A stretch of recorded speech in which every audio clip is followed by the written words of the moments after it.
Good morning, aspirants. It's 25th of September today, and I welcome you all on today's edition of What to Read in the Hindu newspaper.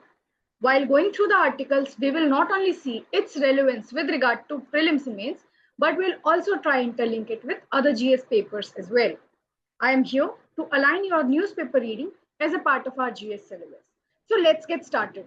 The very first article that is there in the paper and that catches our attention talks about NIRF ranking system has to be objective, transparent, and open, says Mr. Dharmendra Pradhan.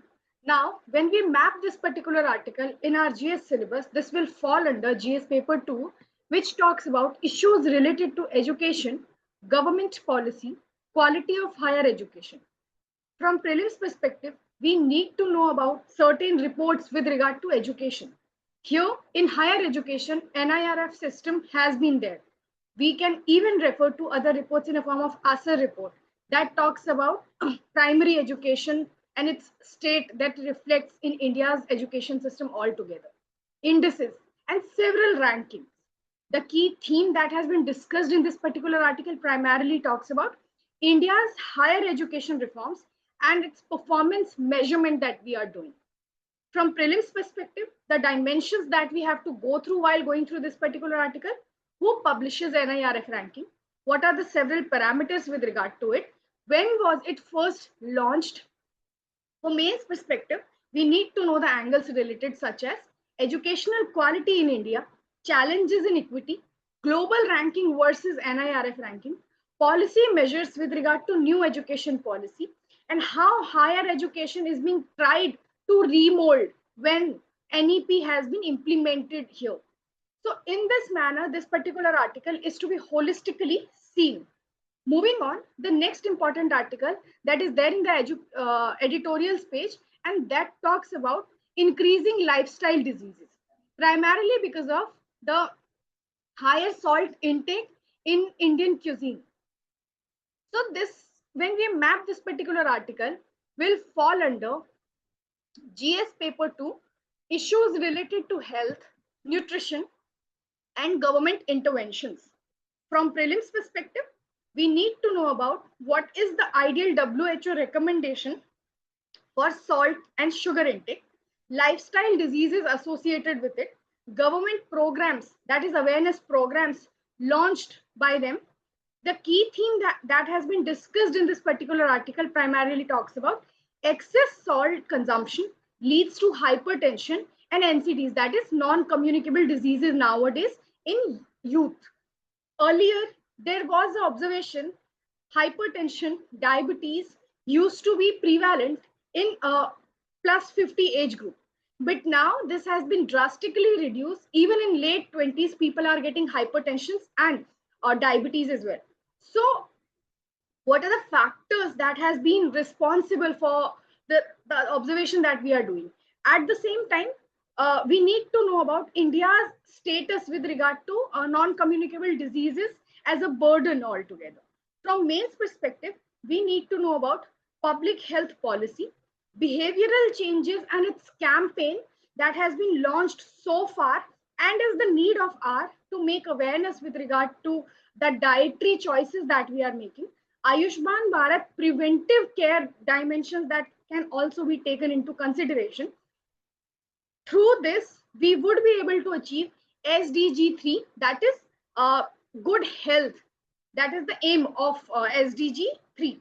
So in this manner, this particular article is to be seen, read, and revised. Moving on, the next important article that is there in the editorials page and that catches our attention.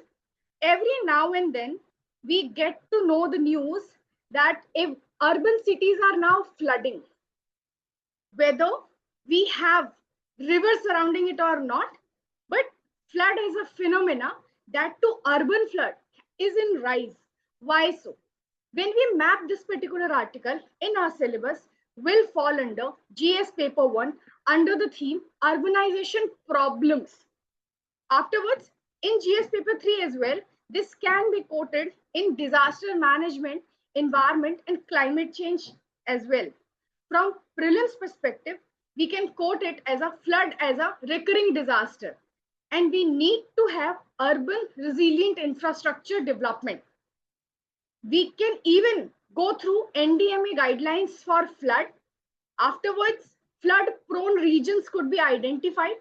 For males' perspective, we need to know about what are the gaps that is there in urban planning when it comes to India's case, climate-linked disaster, mitigation strategies that we have developed so far, global best practices in the form of sponge city concept of China, how that can be implemented when we are making a lot of smart cities in India, so that sponge city concept can also be replicated as a model in few at least.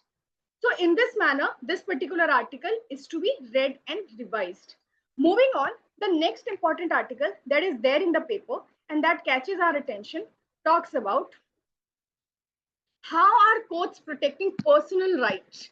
Now, this is relevant with regard to GS paper 2, fundamental rights, judiciary's role, and right to privacy under Article 21. This is also relevant for GS paper 1, ethics in media, individual rights versus public interest. From prelims perspective, we can revise the concepts and several judgments with regard to right to privacy in the form of Puttaswamy judgment case on privacy. From May's perspective, the same article could be quoted in a form of balancing right to speech with right to privacy. Media trials, yellow journalism, celebrity rights versus public domain. In this manner, this particular article is to be completely read and revised. Afterwards, there are several copyright rights and etc. that can also be quoted. In this manner, this particular article is to be read and revised thoroughly. Moving on, the next relevant article that is there in the paper and that catches our attention is Global South must work together, says Mr. Jaishankar. Relevant for GS paper 2, international relations, also India's foreign policy, role of grouping. The key theme that has been discussed in this particular article talks about India's itself positioning as a voice of common global South amidst shifting geopolitics altogether. We need to revise multilateral groupings wherein India is trying to play a key role, such as BRICS, afterwards other organizations in the form of Quad. So balancing is to be seen. SCO, wherein India's interest is being seen and it plays a key role. From May's perspective, we need to know about India's strategic autonomy, South-South cooperation, reforms in multilateral organizations such as UN and WTO. So in this manner, this particular article is to be read and revised. Last important article for the day is about AI in energy sector. So every year, one or the other aspect of role of AI, either in the form of healthcare, environment, has been asked. So this particular article, if in case AI in energy sector ever be asked, this will address or talk about the need for AI in energy demand, in fulfilling energy demand. So this particular article is relevant with regard to GS paper 3, science and tech, energy and environment. Afterwards, the key theme that has been discussed in this particular article primarily talks about intersection of AI innovations with sustainable energy system and transitions that we are seeing. The several concepts with regard to prelims perspective that can be read and revised in the form of smart grids, carbon neutral technologies adoption, AI application in energy. For mains perspective, the same article is to be seen through the lens of digital energy stack, India's commitment to net zero by 2070, how emerging tech supports climate goals. In this manner, this particular article is to be holistically read and revised. This is all from my end for today's Hindu newspaper. Till we meet for the next time, take care and goodbye. And do remember, don't just go through the articles, try linking it with other paper as well. Joining the dots of entire syllabus will